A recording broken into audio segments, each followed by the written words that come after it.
นั่นเนาะว่าจะไหนเจ้า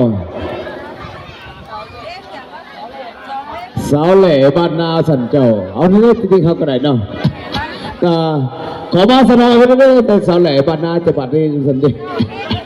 เป็นเพลงเป็นมวลเป็นซึมน้ำกันด้วยนี่ก็ได้เนาะเจ้าพ่อเจ้าจะทานน้ำกันพี่น้องนี่ก็ได้เนาะขึ้นนี่ขึ้นเดียวเพื่อเจ้าสดไปเลยสาวแหล่บ้านนาจะบัดนี้สัน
ดังพระจันทร์วันเพ็ญ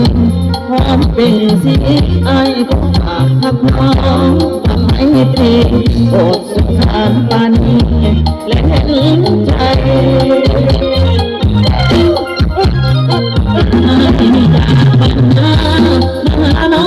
งต้องจะหอมความหาให้สดใสยันแต่น้องคนเดียวไม่สนใจอยู่ดีก็อันเมียตรงบ่มี